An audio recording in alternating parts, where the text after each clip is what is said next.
El día del Señor desde temprano. Entonces hoy vamos a continuar con nuestra serie de Marcos. Vamos a Marcos capítulo 10. Marcos capítulo 10.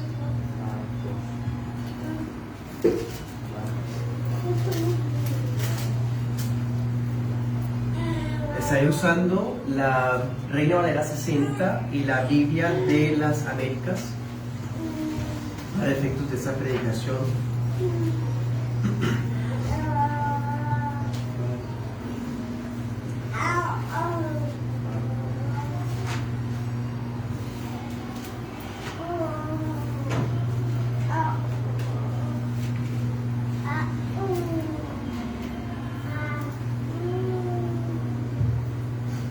Bueno, vamos a Marcos 10, vamos a leer esa parte que nos hacía falta.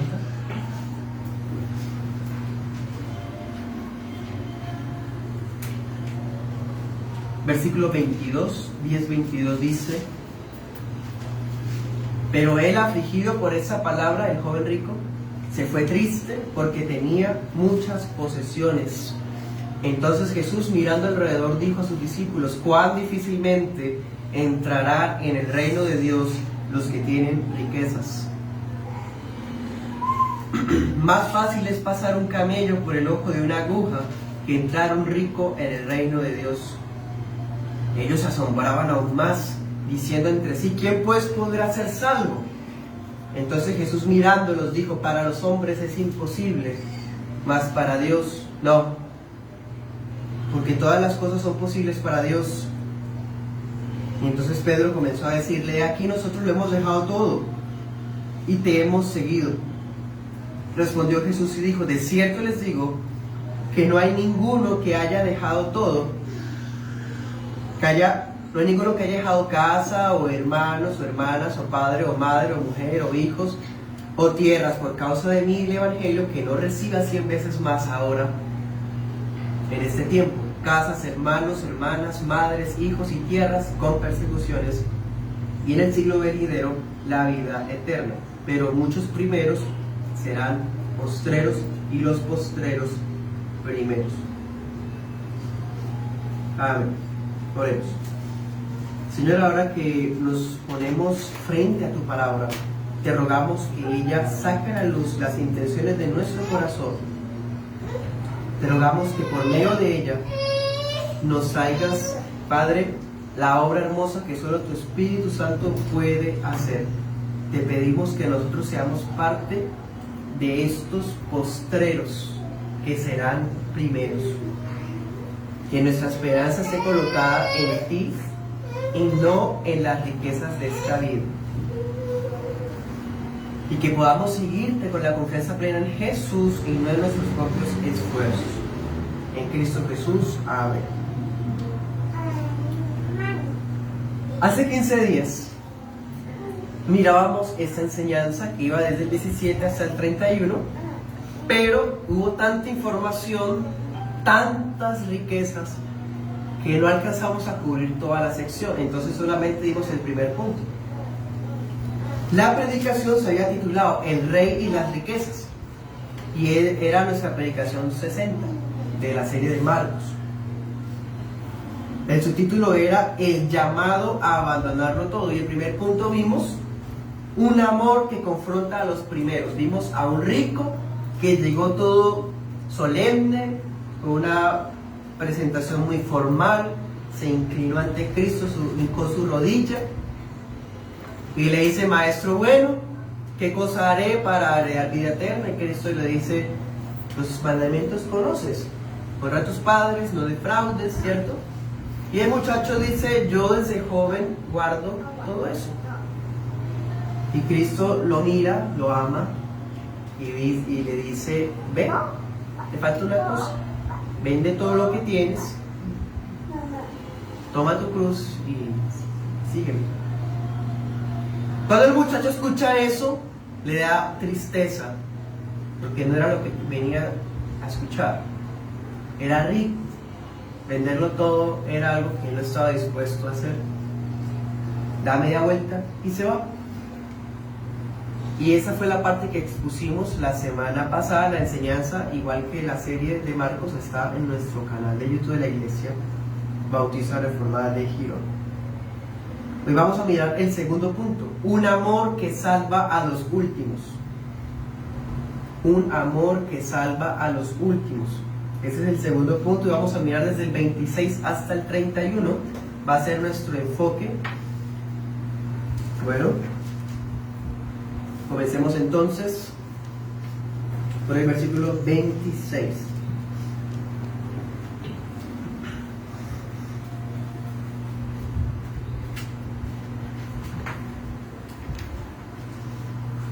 Dice así: ellos se asombraron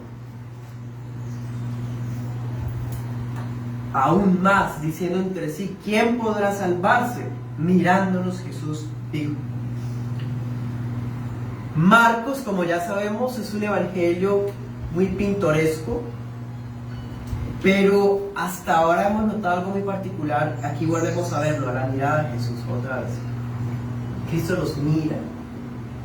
Esa mirada de Jesús, una mirada que uno siente que le está descubriendo absolutamente todo y que lo conoce a uno absolutamente todo.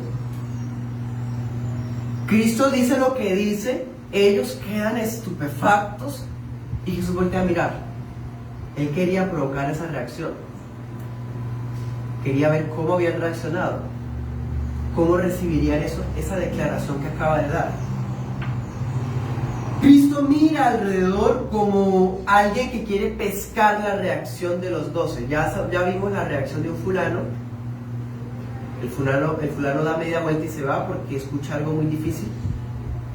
Ahora, ¿cómo piensan ellos? Nos mira a ver cómo reacciona. En una ocasión atrasito, ¿se acuerdan cuando Cristo multiplicó los panes y los peces? Cristo va a una sinagoga en Capernaum, que como dice Juan 6, Cristo predica una enseñanza muy pesada, la gente lo abandona y Cristo voltea a los 12 y les dice: ¿ustedes también quieren irse? Y Pedro dice: Señor, no, porque ¿a quién iremos? Si solo tú tienes palabras de vida eterna. Aquí Cristo vuelve a hacer lo mismo, los mira como preguntándoles: ¿y ustedes qué piensan de lo que acabo de decir? ¿También quieren irse? Hay un diálogo que ellos acaban de presenciar, el diálogo de un muchacho que siente que él lo ha cumplido todo, que él es bueno, que él es justo y que ha obedecido desde joven los mandamientos de Dios. Y vemos a Cristo que sacó al descubierto que no era cierto, era codicioso, era idólatra, no tenía amor por el prójimo suficiente como para ayudarlo de las cosas que él tenía. Entonces era mentira que había guardado todo desde joven. Cristo lo pone al descubierto y dice: es que es difícil, muy difícil que un rico entre al reino de Dios. Y los discípulos quedan sorprendidos porque recordemos, en la cultura judía y en este tiempo y muchos evangélicos de ahora piensan que la bendición de Dios se ve en la prosperidad material. Entonces, si la persona tiene un buen estatus económico y social, entonces es porque Dios lo ha bendecido y es un hijo del rey. Entonces ellos ven a ese muchacho que llega muy presentado, muy formal, muy reverente, maestro bueno, he guardado la ley. Los discípulos le creen, porque el muchacho decía de su corazón sincero lo que él había logrado, como Saulo de Tarso, que era irreprensible desde joven.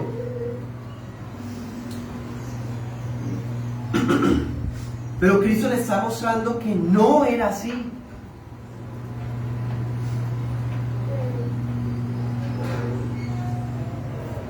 ¿Cómo así? O sea, si un rico, el cual pensamos que es el más bendecido por Dios, no puede entrar al reino de Dios, entonces ¿quién puede entrar?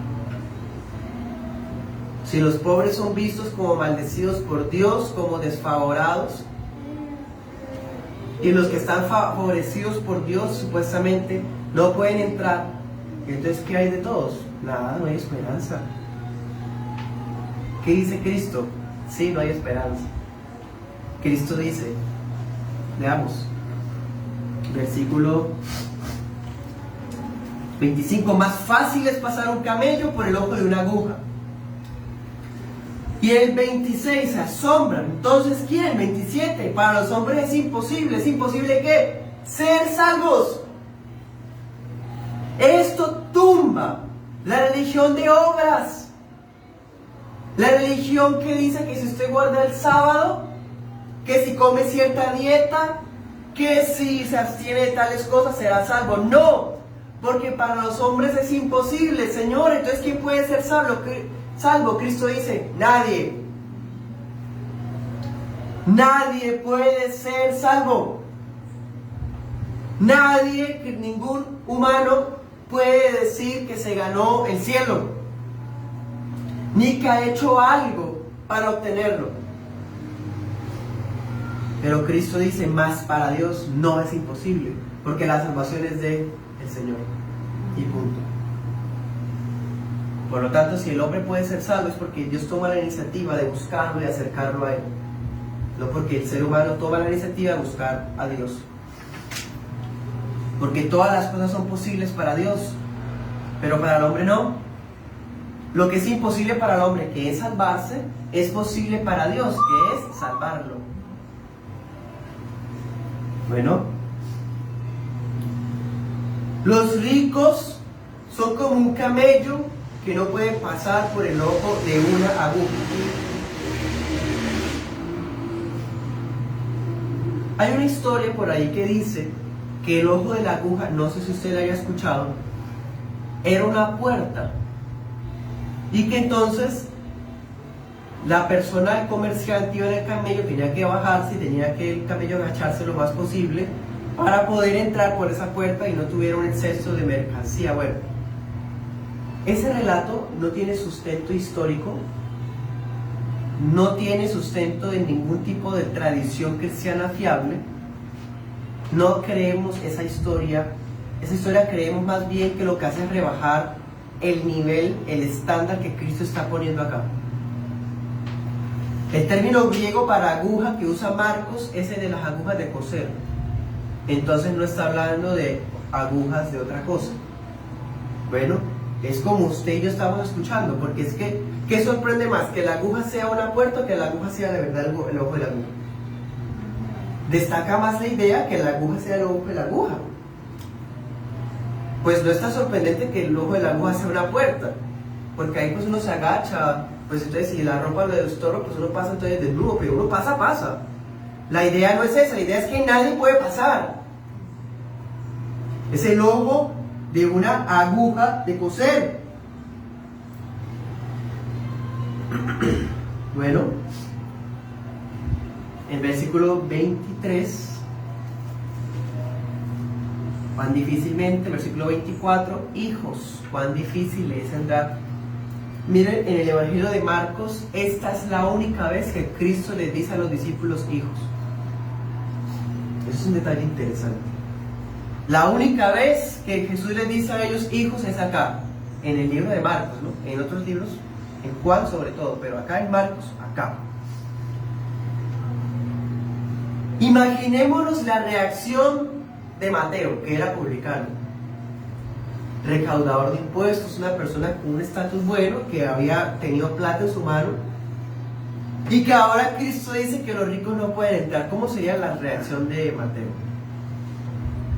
¿Cómo sería la reacción de Judas Iscariote, que hasta sacaba la plata del alfolí, de las ofrendas que llevan a Jesús?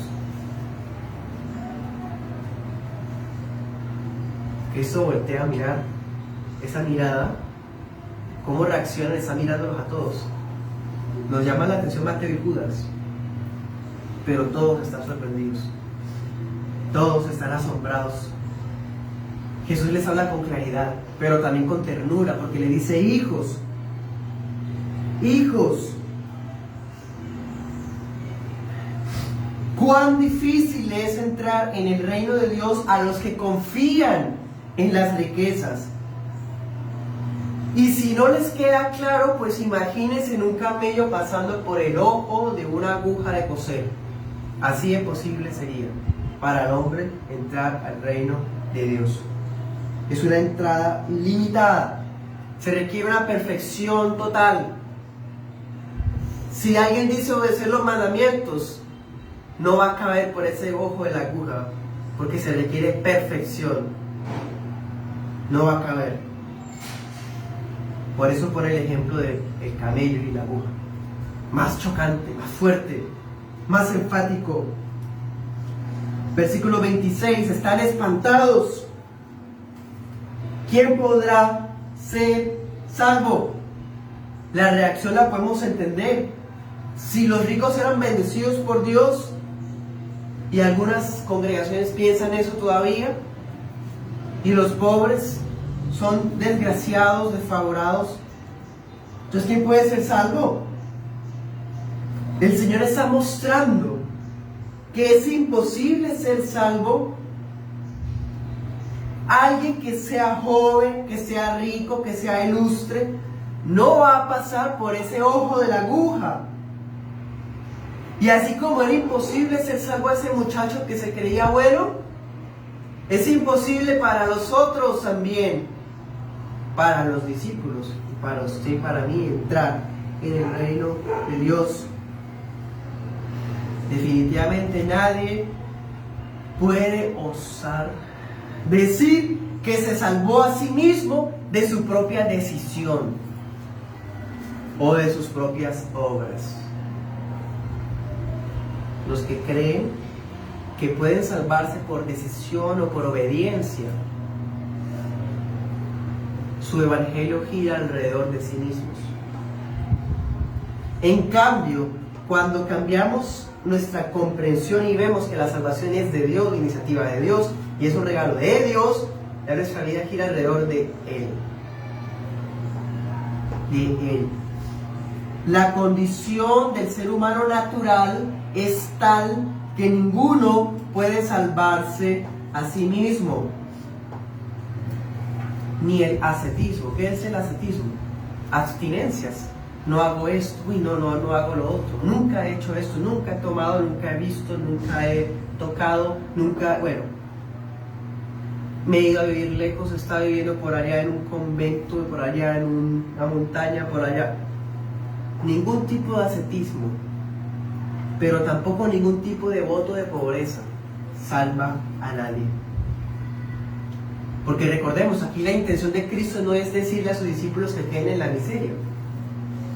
Aquí la intención de Jesús no es que los cristianos tienen que ser habitantes de calle, no tener nada porque dice que vende todo. La intención de Cristo era probarle a un joven rico que él no era obediente de toda la ley. Bueno, no satanizar las riquezas, ni la plata, ni los bienes. Entonces, hermanos y amigos, el Evangelio comienza así, con las malas noticias de que para nadie es posible ser salvo. El Evangelio consiste en verdaderas malas noticias, de que lo mejor de nosotros, nuestros mejores representantes, como ese joven rico, quedamos por fuera. Y que si fuera por nosotros mismos, daríamos media vuelta y nos vamos. Pero las malas noticias en las manos de Dios pueden convertirse en buenas noticias. Si el pecado abunda, la gracia sobreabunda. Si la condición del ser humano es tan baja que no puede llegar al cielo solo, pues es una oportunidad para Dios venir del cielo al mundo por el hombre. Ahí entendemos cuando dice: de tal manera amó Dios al mundo, que ha dado a su Hijo único, para que todo el que en él cree no se pierda, sino que tenga vida eterna. Dios no amó al mundo porque el mundo valiera mucho. Dios no amó al mundo porque el ser humano fuera digno. Tú vales la sangre del Hijo de Dios. No, eso está muy pésimo, ese enfoque. El enfoque es distinto. Era tan baja nuestra condición de pecado que el Hijo de Dios tuvo que venir a morir por nosotros. Es diferente. Ese es el Evangelio. Lo que antes era una mala noticia, Dios lo aprovecha para que su gracia sobreabunde. Para con esos miserables pecadores que no cabían, que no podían entrar. Si para el hombre es imposible salvar su propia alma, para eso es posible salvar su alma. Entonces, si alguno insiste en salvarse por sus propias capacidades, le sigue siendo imposible ser salvo. ¿Entienden? Porque para eso es posible salvar cuando nos damos cuenta de esto. Pero si alguien quiere seguir creyendo en sus capacidades, nunca va a ser salvo. Dios no lo va a salvar. Es como si Dios dijera, pues síguelo intentando tú solo, no necesitas a mi hijo.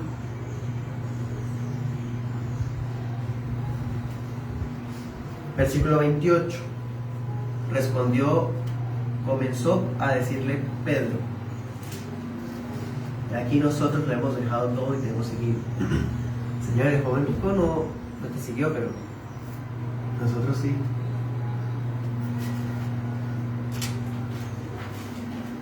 Pareciera como si Pedro lo hubiera tomado personal. Porque Cristo le está mirándolos a todos, ¿no? Pero él tiene que hablarnos, Señor, nosotros lo dejamos todo. Lo dejamos todo por ti. Pedro recuerda las renuncias que hasta el momento él y sus condiscípulos han hecho para seguirlo. ¿Ellos lo han dejado todo? Sí. Ellos lo han dejado todo. Mateo 4, 20 al 22. Anótelo. Mateo 4, 20 al 22. Cristo va, cuando ellos están trabajando, les dice, te haré pescador de hombres. A Pedro, ¿se acuerdan? Pedro deja la red, se va con Cristo. Más adelantico pasa por Jacobo y Juan, hijos de Zebedeo, lo mismo. Dejan la red, dejan al papá en la empresa y lo siguen. Lo mismo. ¿Sí lo dejaron todo? Sí, lo dejaron todo. Otro ejemplo, Lucas 5:28. El apóstol Mateo, recaudador de impuestos, tendría un salario bueno. Claro, para presionar su patria, pues tenía que ganar bueno. Ya eso lo estudiamos. Lucas 5:28 dice que cuando Cristo llama a Mateo, al apóstol Leví Mateo, Mateo se para y deja el puesto ahí vacío. Sigue a Cristo. ¿Ellos lo habían dejado todo? Sí. Lo mismo hizo Simón Zelote, Jacobo hijo de Alfeo, Andrés, Felipe, Tomás, Natanael. Todos ellos hicieron eso. Lo dejaron todo.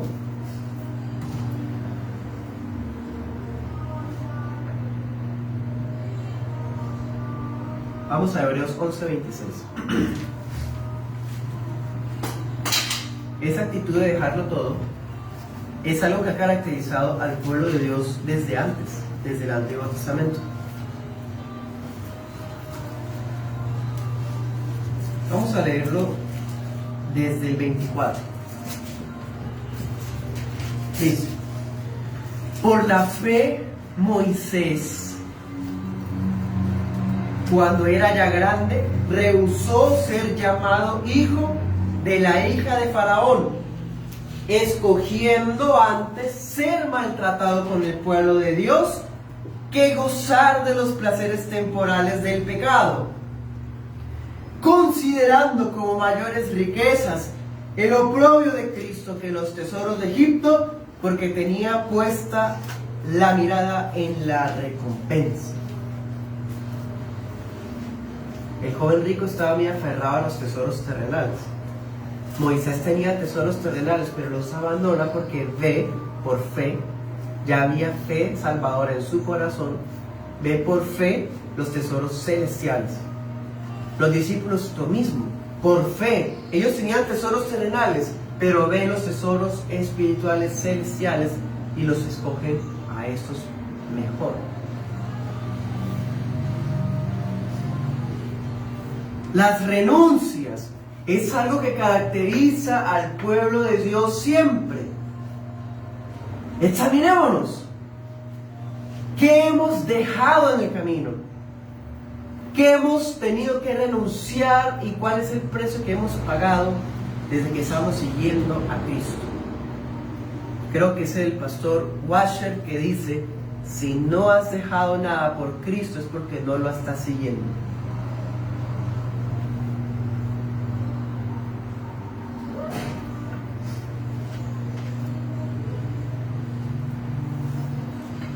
Cuando Pedro responde así, recordemos el amor, la ternura y la compasión de Jesús. Cuando el joven rico cree que es un guardador de los mandamientos, Cristo lo mira con compasión, ¿no? Hasta dice que lo amó. En el sentido de compasión, ya lo vimos. Cuando Pedro responde así, nosotros sí le hemos dejado todo, Cristo tampoco le responde tajantemente. También le responde con ternura. Como decimos por acá, siguiendo de la cuerda. Versículo 29 dice: de cierto les digo que no hay ninguno que haya dejado casa, o hermanos, hermanas, o padre, o madre, o mujer, o hijos, o tierras por causa de mí y del Evangelio. ¿Ellos habían dejado todo esto por Cristo? Sí. Ya sabemos que Pedro era casado, por ejemplo. Podemos deducir que Pedro no es que se haya divorciado de la mujer para poder servir a Cristo, o que se haya separado de ella, separación de bienes, separación no. Pero podemos pensar que no la podía llevar a todos lados. Si ellos estaban en todos momentos caminando, ¿cierto?, yendo a predicar, ella no podía acompañarlos siempre. Recordemos que una de las casas principales donde Cristo se hospedaba, ¿cuál era? La casa de Pedro. Entonces Pedro visitaba a su esposa muy seguido, pero ella no podía estar con él en todo tiempo porque Pedro estaba sirviendo, ¿no? Eso dejo en paréntesis ahí, que sirva de aclaración. Aquí Cristo no está diciendo abandone a sus papás, deseche a su mujer, bote a sus hijos, bote sus tierras, sus papeles, las escrituras públicas. Cristo no está hablando así. Él está hablando en términos, ¿se acuerdan cuando Cristo dijo en el capítulo anterior: si tu ojo te es ocasión de caer, sácalo, y si tu mano te es ocasión de caer, córtalo? Cristo está hablando en ese mismo lenguaje. Bueno, el mismo lenguaje. Recordemos que estos capítulos están perfectamente unidos.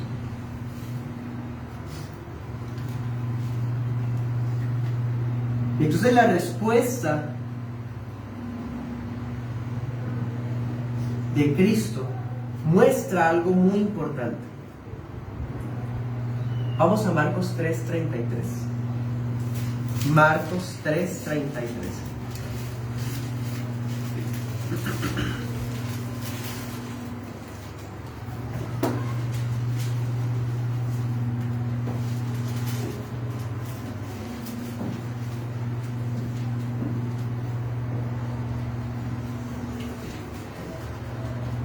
Respondiéndoles, él dijo: ¿quiénes son mi madre y mis hermanos?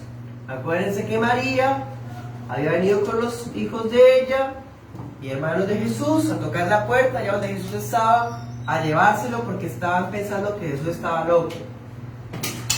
Entonces, no, este muchacho está fuera de sí, llevémoslo para la casa antes de que le pase algo. Eso también ya lo estudiamos en Marcos 3, pueden mirarlo en la lista. Y cuando le dice: Señor, tu mamá está con tus hermanos y hermanas allá afuera y viene por ti. Y Cristo parece que los deja esperando allá afuera. Eso no es deshonrar a los padres, eso es tener prioridades donde deben estar. Deja a la mamá allá afuera esperándolo, pero primero es lo primero. Dice: ¿quién es mi madre? ¿Quiénes mis hermanos? ¿Y qué más dice? 34, mirando en torno, igual que como hizo ya en nuestro texto de hoy, a los mirando, siempre la mirada, a los que estaban sentados en círculo a su alrededor, dijo: he aquí, míralos, mi madre, mis hermanos, mis hermanas están aquí conmigo, porque cualquiera que hace la voluntad de Dios, ese es mi hermano y mi hermana y mi madre. Ahora volvamos a Marcos 10. ¿Qué fue lo que Cristo le responde a Pedro? No hay nadie que haya dejado padre, madre, hermanos, hermanas, ¿sí?, que reciba 100 veces más ahora. La enseñanza de Cristo es: podemos perder hasta familia, o más bien la familia nos va a desechar a nosotros por la fe diferente que tenemos muchas veces, casi siempre. Pero aunque perdamos familia de sangre, de apellido, de carne, vamos a ganar 100 veces más hermanos, 100 veces más hermanas, que aunque no tenemos el mismo apellido o la misma sangre, tenemos el mismo corazón, espíritu, mente, propósito, objetivo, meta, que es Cristo.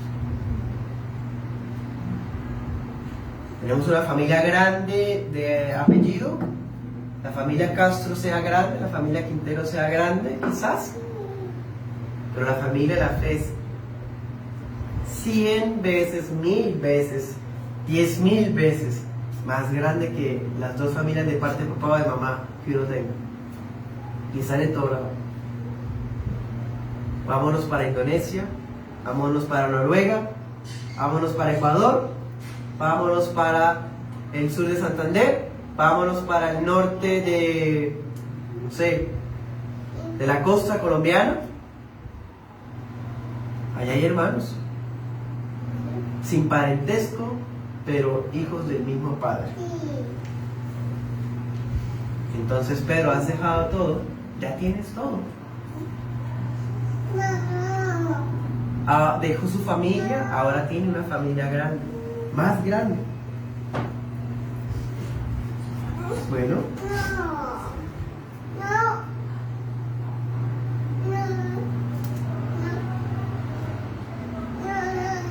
algo también interesante, no puedo pasarlo por alto. Noten otra vez la lista de cosas. En el versículo 29 dice que haya dejado hermanos, hermanas, o padre o madre. Ahora miren el 30. Cristo dice que no reciban más ahora en este tiempo casas, hermanos, hermanas, madres. ¿Qué hace falta? Faltan padres. ¿Por qué? Porque Cristo no vamos a tener más padres, porque tenemos un solo Padre. Y el único Padre es nuestro Dios. En la iglesia cristiana, por eso no usamos el título Padre. Porque en Cristo no se nos prometen más padres, sino un solo Padre por medio de la fe, de la adopción. Bueno, otra cosa, versículo 30. Casas, hermanos, hermanas, madres, hijos y tierras. Este versículo les fascina a los predicadores del Evangelio de la Prosperidad. Porque si tú das una cosa, se te va a multiplicar 100 veces porque Cristo lo prometió. Aquí dice 100 veces más en esta tierra, no en el cielo solamente, sino desde ya.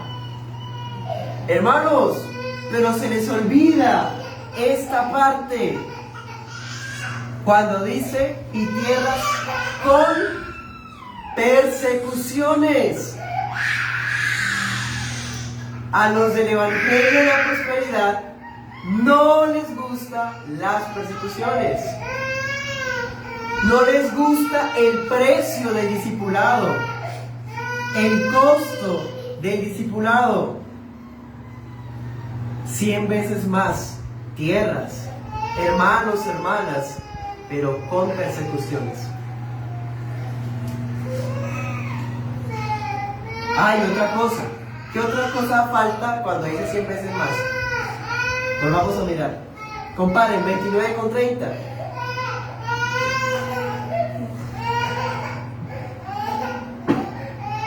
Esposas. Porque Cristo no promete más esposas. No se está prometiendo 100 veces más padres. No se está prometiendo 100 veces más mujeres. Porque, ¿qué había dicho Cristo en ese mismo capítulo? Que el matrimonio es hasta la muerte. Que la mujer es solo una. Entonces Cristo omite mujeres, 100 esposas más. Porque el matrimonio es único, es monógamo. Una pareja. Es indisoluble. Porque el matrimonio es para siempre. Eso también ya lo estudiamos. Bueno, importante. Solamente alguien que tenga un evangelio anatema podría creer que hay 100 esposas más o otras mujeres. Hace unos años, les cuento algo, conocí a alguien que se identificaba con la fe cristiana, era practicante cristiano de corte pentecostal. Este hombre decía, era adorador según los ministerios que ellos tienen en su mente, adorador. Iba a las iglesias a tocar su organeta, a ministrar, y ustedes se imaginan ya todo lo que repercutía sus músicas y todo eso. El caso es que un día, cualquiera, el hombre dijo que Dios le había mostrado que para que su ministerio fuera más eficaz y hubiera más unción del Espíritu, tenía que buscar a una mujer virgen.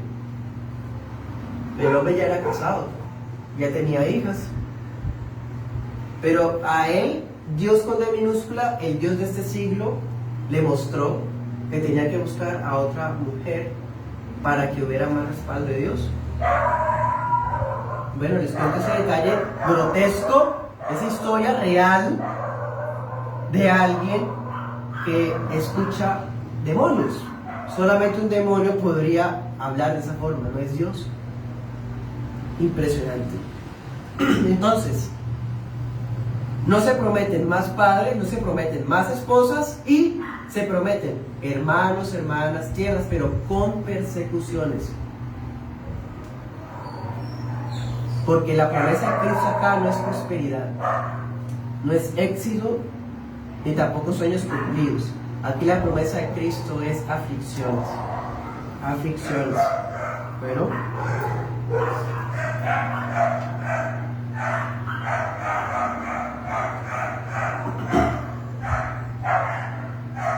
La respuesta de Cristo destaca qué es lo verdaderamente importante en el reino de Dios. Para el mundo, las riquezas de esta vida son lo más importante. Para el mundo, los de plata siempre van a ir de primero. Y si no quedan de primero, pagan para estar de primero. En el mundo, los más altos son los que tienen mejor apariencia de serlo. Pero Cristo dijo, los primeros serán los últimos. ¿Ya? Eso lo dice el versículo 31. Pero muchos primeros serán postreros. Claro, hay muchos primeros en las opiniones del mundo, como el joven rico.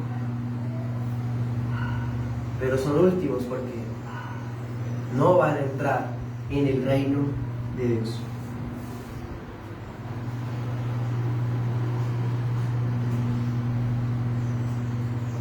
Es un cambio radical de mentalidad para sus discípulos, donde se requiere el desprendimiento de lo terrenal para seguirlo. Así que en el reino de Dios, esta es la verdadera riqueza. Y la demanda de Jesús no es solo para los ricos, sino que todos estamos llamados a renunciar a muchas cosas. Todo aquel que recibe el llamado de Cristo como discípulo suyo está llamado a renunciar a muchas cosas. Los que son de Cristo están llamados a servir en el reino como si las posesiones presentes no existieran. Leamos Corintios 7:31.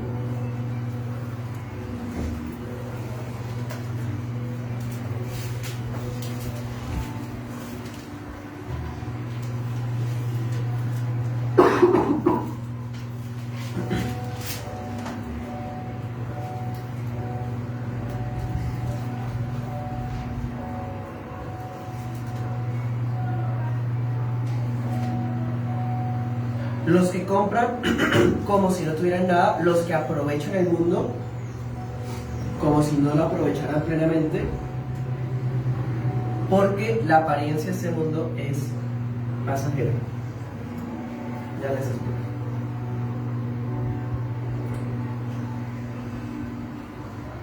En otras palabras, si hay un cristiano que tiene posesiones, si hay un cristiano que tiene bienes, haga de cuenta que no tiene nada de eso, para que no confíe en eso, para que no dependa de eso y para que sirva con libertad, con generosidad. Es un cambio de mentalidad muy fuerte. Las personas que descansan, para terminar digo esto, los que descansan en sus propias capacidades, en sus recursos, en sus méritos, en sus decisiones, son como ese rico satisfecho consigo mismo, pero que está lejos del reino de Dios, porque muchos primeros serán postreros. Alguien que parecía estar cerca de Dios, alguien que parecía un primero, ante los ojos de la gente era número uno, estaba en el confín de la salvación, no entró en el ojo de la aguja. Ese joven no tenía un corazón de niño, ni la visión para percatarse del único poderoso que salva. De esta forma, los judíos y todos los que se aferran a sus obras, méritos y decisiones quieren imponer su propia justicia y rechazan la que Dios ofrece en Jesús. Anote esa cita, Romanos 10:3, ahí está eso que acabo de decir. Romanos 10:3. Pero la salvación no es algo que el hombre puede hacer o cumplir. Es un regalo del poder y de la gracia de Dios. Pongo a pensar, negarse a recibir la salvación como un regalo es altivez. Póngase a pensar esto. Negarse a recibir algo como un regalo que otro me da, e insisto en que yo no quiero pagar. ¿Cómo es eso? ¿Cómo se ve eso? Eso se ve grosero. O sea, me están regalando algo y digo, no, yo pago. No, pero yo no quiero regalar, no, yo no quiero pagar. Eso es grosero. Muchos hacen eso con Dios. Dios ha ofrecido a Cristo por gracia. Hay gente que todavía quiere pagar. Si no quiero a Cristo, yo quiero pagar con mis obras. ¿Qué será de los que rechazan recibir de gracia la salvación de Dios en Cristo Jesús? Pero aquellos que han sido alcanzados por la gracia, los que parecían los más pobres, miserables, perseguidos, los últimos, ellos serán los primeros, porque ellos sí entraron por el ojo de la aguja, por la fe. Por eso.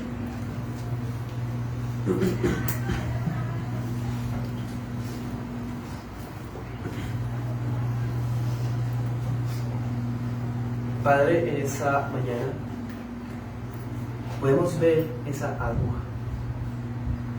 Señor, no hay nada que pueda hacer para entrar. Para los hombres es imposible. Si no fuera por tu gracia, daríamos media vuelta y seguiríamos satisfechos con nosotros mismos. Pero tu gracia nos deja ver nuestra condición, para que miremos a la cruz, porque en la cruz el camello sí pasa por el ojo de la aguja. Porque por tu cruz y por la fe y la gracia de Dios, los que son ricos pudieran llegar a pasar. Porque por la gracia, Señor, los últimos son los primeros.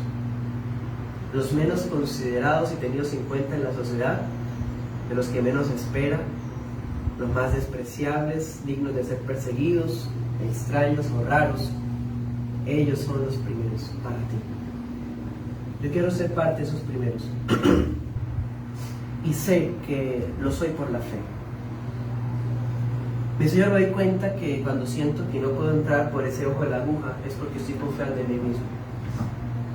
Te pido perdón, Señor, que muchas veces he actuado grosero contra ti, como queriendo pagar yo lo que tú ya pagaste. Te pido que me des, Señor, esa humildad para recibir de gracia lo que ya de gracia me has dado tan abundantemente. Y es en Cristo, Señor. Los primeros, los ricos, están olvidados por allá postreros. Pero los últimos que éramos nosotros, por fe, hemos sido hechos primeros. Gracias, Señor. Invaluable tesoro. Invaluable gracia. En el nombre de Jesús. Amén. Un saludo fraternal a todos los que nos acompañaron en esta mañana. Si Dios quiere, vivimos el día miércoles en la noche. Vamos a estudiar el Salmo 11 en nuestro devocional congregacional.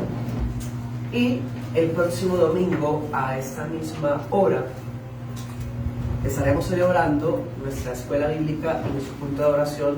Continuamos con Éxodo 12 y con Marcos 10. Aquí en adelante, voy a mirar qué sigue.